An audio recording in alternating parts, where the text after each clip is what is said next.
19.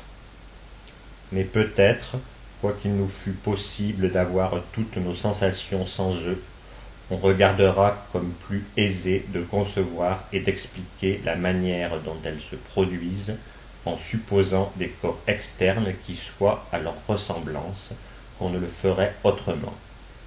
Et, en ce cas, il serait au moins probable qu'il y a telle chose que des corps qui excitent leurs idées en nos esprits.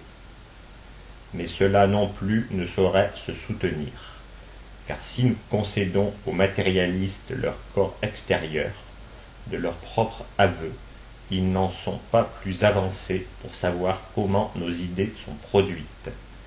Ils se reconnaissent eux-mêmes incapables de comprendre comment un corps peut agir sur un esprit, ou comment il est possible qu'il imprime une idée dans l'esprit.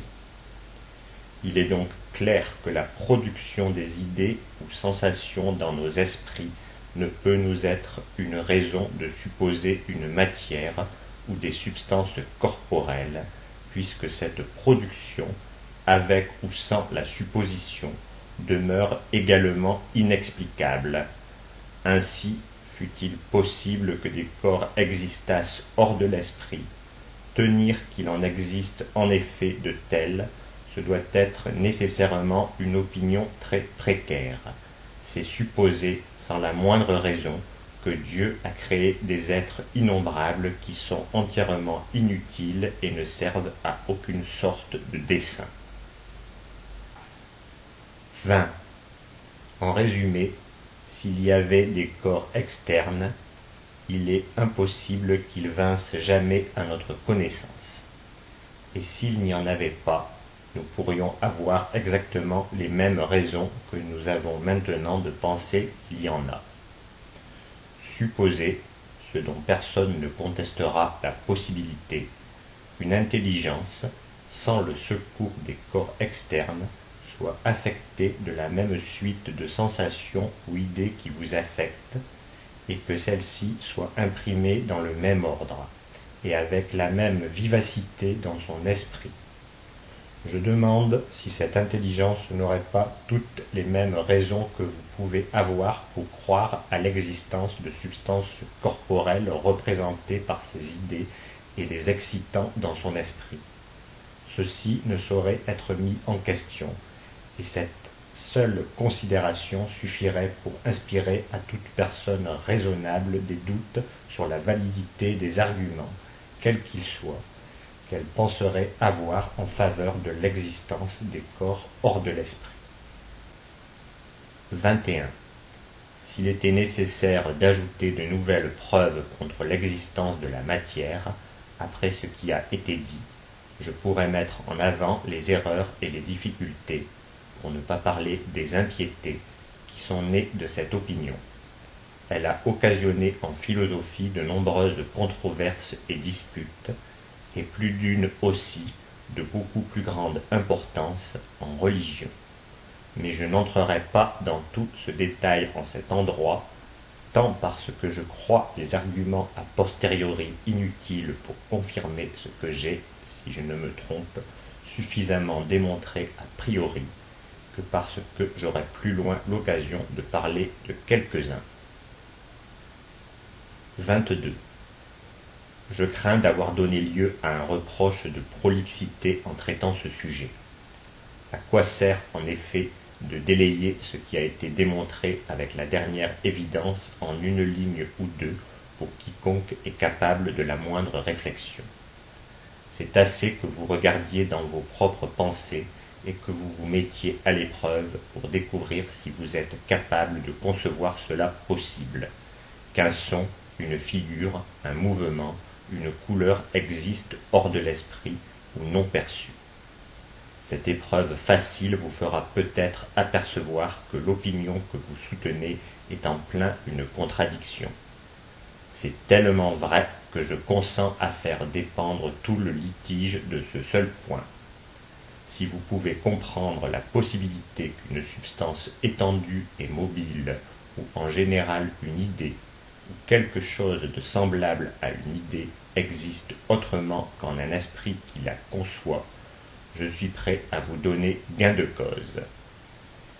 Et quant à tout le système des corps externes que vous défendez, je vous en accorderai en ce cas l'existence, encore que vous ne puissiez m'alléguer aucune raison que vous ayez d'y croire, ni m'apprendre à quoi ils peuvent être utiles à supposer qu'ils existent. Je dis que la pure possibilité que vos opinions soient vraies passera pour un argument prouvant qu'elles le sont. 23. Mais, dites-vous, sûrement il n'y a rien qui me soit plus aisé que d'imaginer des arbres dans un parc, par exemple, ou des livres dans un cabinet, et personne à côté pour les percevoir. Je réponds, vous le pouvez, cela ne fait point de difficulté, mais qu'est cela, je le demande, si ce n'est former dans votre esprit certaines idées que vous nommez livres et arbres, et en même temps omettre de former l'idée de quelqu'un qui puisse les percevoir. Mais vous-même ne les percevez-vous pas, ou ne les pensez-vous pas pendant ce temps? Ceci ne fait donc rien à la question. C'est seulement une preuve que vous avez le pouvoir d'imaginer ou former des idées dans votre esprit, mais non pas que vous pouvez concevoir la possibilité que les objets de votre pensée existent hors de l'esprit. Pour en venir à bout, il est indispensable que vous conceviez qu'ils existent non conçus ou non pensés, ce qui est une contradiction manifeste. Quand nous faisons tout notre possible pour concevoir l'existence des corps externes, nous ne faisons tout le temps que contempler nos propres idées. Mais l'esprit, ne prenant pas garde à lui-même, s'illusionne et pense qu'il peut concevoir et qu'il conçoit, en effet, des corps existants non pensés, hors de l'esprit, quoique en même temps ils soient saisis par lui et existent en lui. Avec un peu d'attention, chacun reconnaîtra la vérité et l'évidence de ce qui est dit ici. Il n'est donc pas nécessaire d'insister et d'apporter d'autres preuves contre l'existence de la substance matérielle. 24. Si les hommes pouvaient s'empêcher de s'amuser aux mots, nous pourrions, je crois, arriver promptement à nous entendre sur ce point.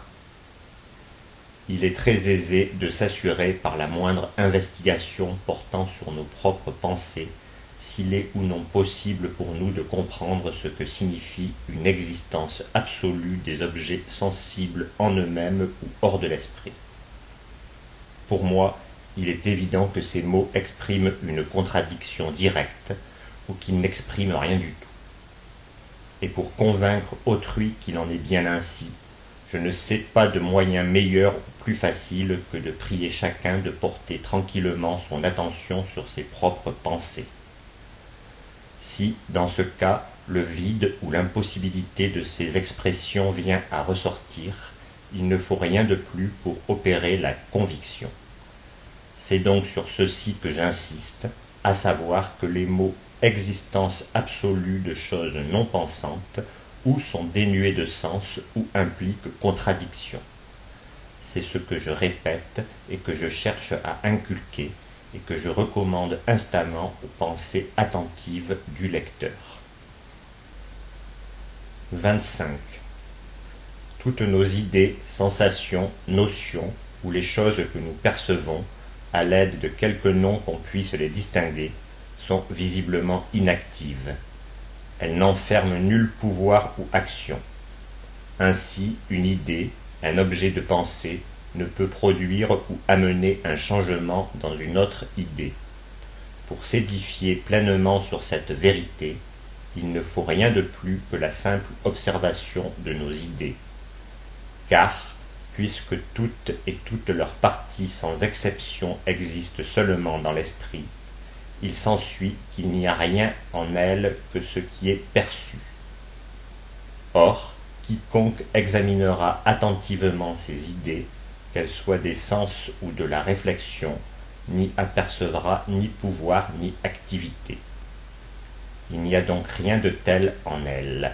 Avec un peu d'attention, nous découvrirons que l'être même d'une idée implique en elle passivité et inertie.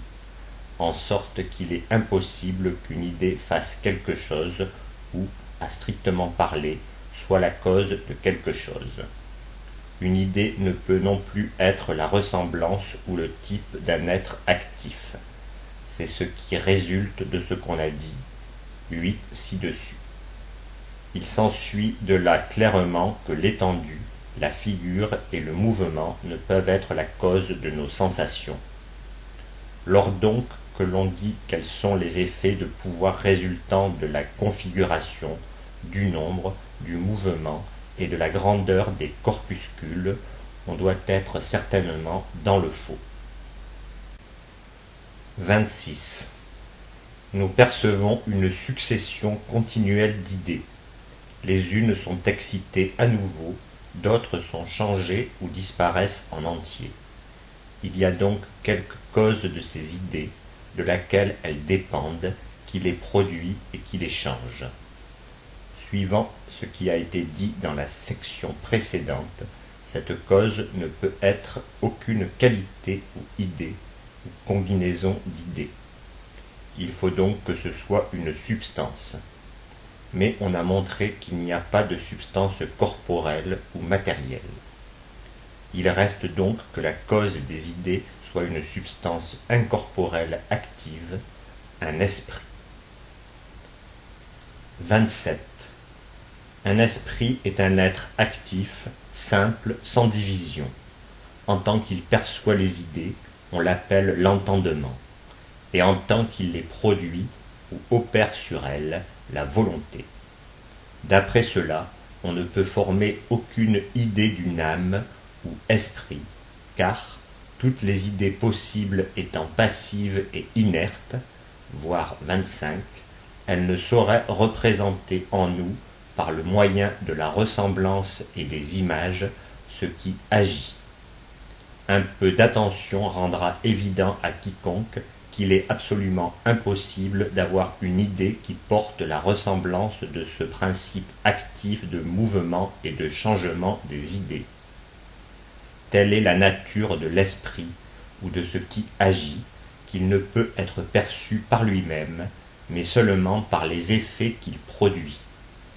Si quelqu'un doute de la vérité de ce qui est avancé ici, qu'il réfléchisse seulement et qu'il essaie, s'il se peut, de se former l'idée d'un pouvoir ou être actif quelconque. Qu'il se demande s'il a des idées des deux principaux pouvoirs, désignés par les noms de volonté et d'entendement.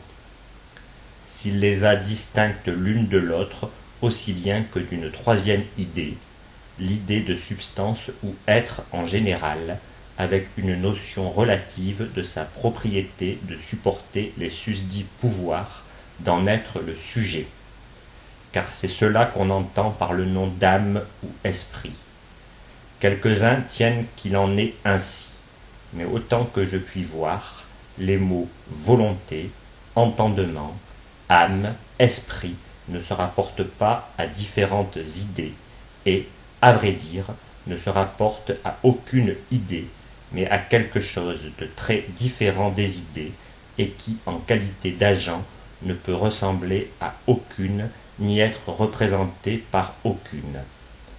En même temps, il faut avouer cependant que nous avons une notion de l'âme, de l'esprit et des opérations de l'esprit, telles que vouloir, aimer, haïr, puisque nous connaissons ou comprenons la signification de ces mots.